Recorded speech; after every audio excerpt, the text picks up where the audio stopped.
அனைவருக்கும் வணக்கம். சற்று முன்பு தமிழக அரசு இன்று வெளியிட்டுள்ள 17 முக்கியமான அறிவிப்புகள் என்னென்ன என்பதை பற்றி தான் நம்ம இந்த வீடியோவில் டீட்டெயிலாக பார்க்க போகிறோம். ஸோ முடிந்தளவுக்கு இந்த வீடியோவை ஸ்கிப் பண்ணாமல் முழுமையாக பாருங்கள். இந்த வீடியோக்குள்ளே போகிறதுக்கு முன்னாடி இந்த வீடியோக்கு ஒரு லைக் பட்டனை ப்ரெஸ் பண்ணிடுங்க.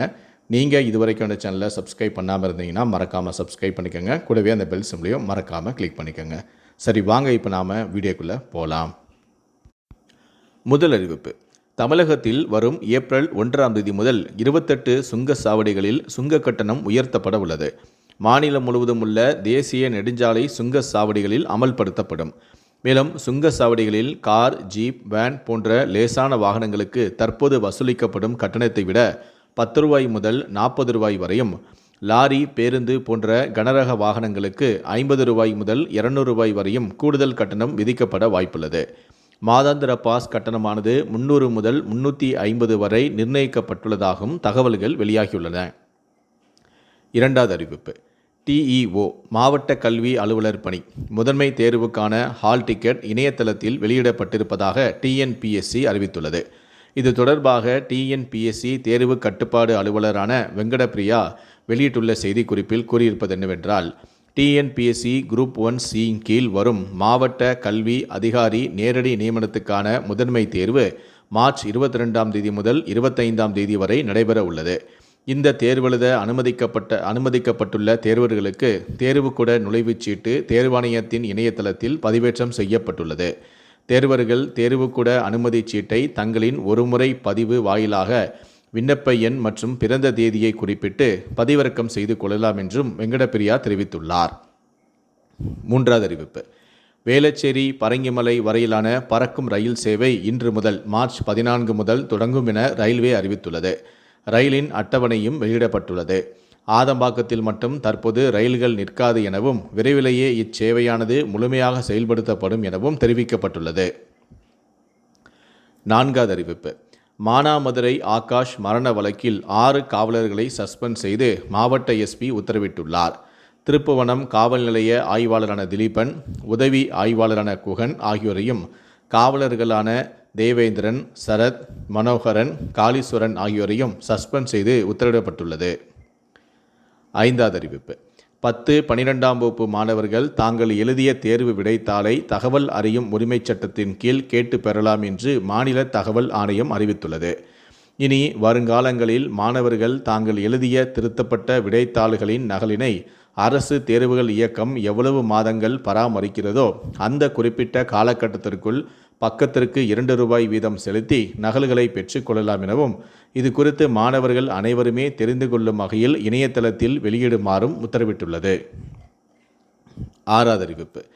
வீட்டு உபயோக சிலிண்டர்களை வணிக ரீதியிலான தேவைகளுக்கு பயன்படுத்தக்கூடாது என தமிழக அரசு தெரிவித்துள்ளது. வீட்டு பயன்பாட்டு சிலிண்டரை வணிக ரீதியாக பயன்படுத்தினால் பொதுமக்கள் புகார் அளிக்கலாம் என்றும், வீட்டு சிலிண்டரை வணிக ரீதியில் பயன்படுத்துவது கண்டறியப்பட்டால் பறிமுதல் செய்யப்படும் எனவும் தமிழக அரசு எச்சரிக்கையை விடுத்துள்ளது.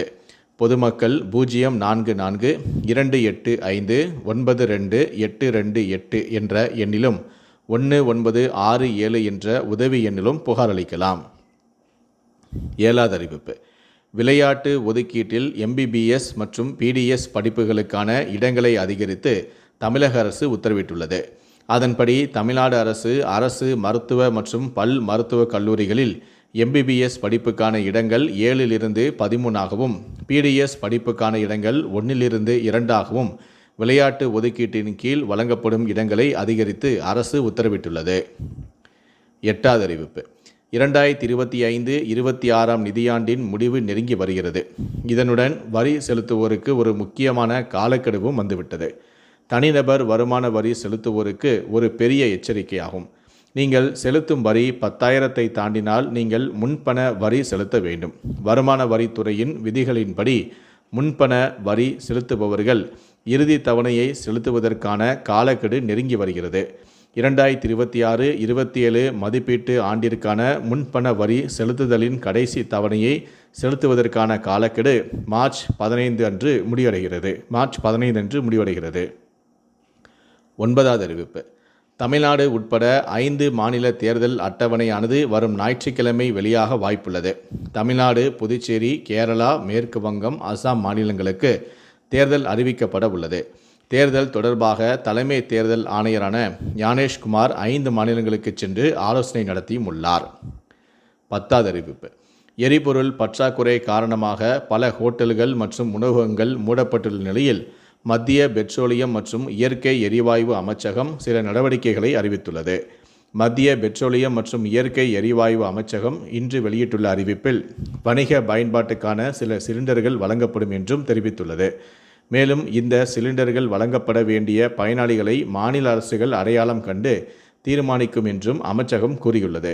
எல்பிஜிக்கு மாற்றாக மாநிலங்களுக்கு 4000 கிலோ லிட்டர் கூடுதல் மண்ணெண்ணெயும் ஒதுக்கப்பட்டுள்ளதாக அமைச்சகமும் தெரிவித்துள்ளது.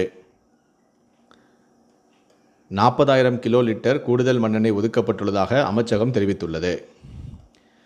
11வது அறிவிப்பு. வண்டலூர் உயிரியல் பூங்கா வரும் 18ஆம் தேதி முதல் 28ஆம் தேதி வரை 11 நாட்கள் மூடப்படும் என அறிவிக்கப்பட்டுள்ளது. அறிஞர் அண்ணா உயிரியல் பூங்காவில் சிங்கம் மற்றும் மான் சபாரி பகுதிகளில் அவசர பழுது பார்க்கும் மற்றும் பராமரிப்பு பணிகள் காரணமாக 11 நாட்கள் பூங்கா மூடப்படுகிறது. 12வது அறிவிப்பு. ஈரானில் உள்ள இந்தியர்களை மார்ச் 14க்கு மேல்தான் மீட்க முடியும் என்று ஒன்றிய அரசு தெரிவித்துள்ளது. குமரி மாவட்டத்தின் 88 பேர் உட்பட 600 மீனவர்களை மீட்க கோரிய வழக்கில் உயர்நீதிமன்ற கிளையில் ஒன்றிய அரசு விளக்கம் அளித்துள்ளது. அதில் ஈரானில் விமான நிலையம், துறைமுகம் உள்ளிட்டவை மூடப்பட்டு பாதுகாப்பற்ற சூழல் உள்ளது என்றும், மார்ச் 14க்கு மேல்தான் விமான நிலையம் செயல்பாட்டிற்கு வரும் என தெரிகிறது என்றும், இடைப்பட்ட காலத்தில் பாதுகாப்பான சூழல் நிலவினால் மீட்டு விடுவோம் என்றும் மத்திய அரசு வழக்கறிஞர் தெரிவித்துள்ளார். 13வது அறிவிப்பு. தமிழ்நாடு காவல்துறையில் பணியாற்றி வரும் 12 காவல் ஆய்வாளர்களுக்கு துணை காவல் கண்காணிப்பாளர்களாக டிஎஸ்பியாக பதவி உயர்வு வழங்கி தமிழக அரசு உள்துறை செயலாளரான தீரஜ்குமார் உத்தரவிட்டுள்ளார். தற்காலிக டிஎஸ்பிகளாக நியமிக்கப்பட்டிருந்த 12 ஆய்வாளர்களுக்கும் தமிழக அரசு பணியாளர்கள் சட்டம் 2016 பிரிவு 17 கீழ் இந்த பதவி உயர்வு முறைப்படுத்தப்பட்டுள்ளது. இதன்படி அவர்கள் தமிழகத்தின் பல்வேறு மாவட்டங்களில் பணியமர்த்தப்பட்டுள்ளனர். 14வது அறிவிப்பு. மத்திய தகவல் மற்றும் ஒலிபரப்பு அமைச்சகம் சட்டவிரோதமாக திரைப்படங்கள், வெப் சீரிஸ்கள் மற்றும் ஆடியோ புக் ஆகியவற்றை பகிர்ந்து வந்த 3000க்கும் மேற்பட்ட சேனல்களுக்கு அணுகலை முடக்குமாறு மெசேஜிங் தளமான டெலகிராம் நிறுவனத்திற்கு உத்தரவிட்டுள்ளது. இந்த நடவடிக்கை தொழில்நுட்ப சட்டத்தின் இடைநிலை சேவை வழங்குனர் பொறுப்பு விதிகளின் கீழ் மேற்கொள்ளப்பட்டதாகவும் தெரிவிக்கப்பட்டுள்ளது. 15வது அறிவிப்பு. சென்னையில் உரிமத்துடன் துப்பாக்கி வைத்துள்ள 2336 பேரில் 70% பேர் காவல்துறையிடம் ஒப்படைத்து விட்டதாக காவல் ஆணையர் தகவல் தெரிவித்தும் உள்ளார். சென்னையில் 1027 வாக்குச்சாவடிகள் பதற்றமானவை என கண்டறியப்பட்டுள்ளது என்றும், அனைத்து வாக்குச்சாவடிகளிலும் சிசிடிவி கேமராக்கள், வெப் கேமராக்கள் பொருத்தப்படும் என்றும், தேர்தலுக்காக தற்போது வரை 56 பறக்கும் படைகள், 56 நிலை கண்காணிப்பு குழுக்கள் அமைக்கப்பட்டுள்ளதாகவும் காவல் ஆணையரான அருண் தெரிவித்துள்ளார். 16வது அறிவிப்பு. மதுரை விமான நிலையத்தை சர்வதேச விமான நிலையமாக தரம் உயர்த்த ஒன்றிய அமைச்சரவை ஒப்புதல் வழங்கியுள்ளது. டெல்லியில் பிரதமர் மோடி தலைமையில் நடந்த ஒன்றிய அமைச்சரவை கூட்டத்தில் மதுரை விமான நிலையத்தை உயர்த்த ஒப்புதல் வழங்கப்பட்டது. மதுரை விமான நிலையத்தை மேம்படுத்துவதன் மூலம் தென் தமிழக பொருளாதார வளர்ச்சியை அதிகரிக்கும் என்றும் எதிர்பார்க்கப்படுகிறது. கடைசியாக 17வது அறிவிப்பு. சென்னை எழும்பூர் ரயில் நிலைய சீரமைப்பு பணி காரணமாக 3 முக்கிய ரயில் சேவையில் மாற்றம் செய்யப்பட்டுள்ளது. சென்னை எழும்பூரிலிருந்து செங்கோட்டை செல்லும் பொதிகை விரைவு ரயில் மார்ச் 16ஆம் தேதி வரை தாம்பரத்திலிருந்து இரவு 8:05 மணிக்கு புறப்படும். நெல்லையிலிருந்து சென்னை எழும்பூர் வரும் நெல்லை விரைவு ரயில் மார்ச் 15ஆம் தேதி வரை தாம்பரம் வரை மட்டுமே இயக்கப்படும். சென்னை எழும்பூரிலிருந்து திருச்சி செல்லும் சோழன் விரைவு ரயில் மார்ச் 15ஆம் தேதி வரை எழும்பூரிலிருந்து காலை 8 மணிக்கு பதிலாக 10:15 மணிக்கு புறப்படும் என தெற்கு ரயில்வே அறிவித்துள்ளது. இந்த 17 அறிவிப்புகளை பற்றிய உங்களுடைய கருத்துக்கள் என்ன அப்படிங்கிறத கீழே இருக்கக்கூடிய கமெண்ட் செக்ஷனில் மறக்காமல் சொல்லுங்கள். முடிந்த அளவுக்கு இந்த வீடியோவை மற்றவங்களுக்கும் ஷேர் பண்ணுங்கள். மேலும் இது போன்ற பல வீடியோக்களை நீங்கள் பார்க்கணும் அப்படின்னு வச்சிங்கன்னா மறக்காமல் நினச்சி நீங்கள் சப்ஸ்கிரைப் பண்ணுங்கள். கூடவே அந்த பெல் சிம்பளையும் மறக்காமல் கிளிக் பண்ணுங்கள். நன்றி, வணக்கம்.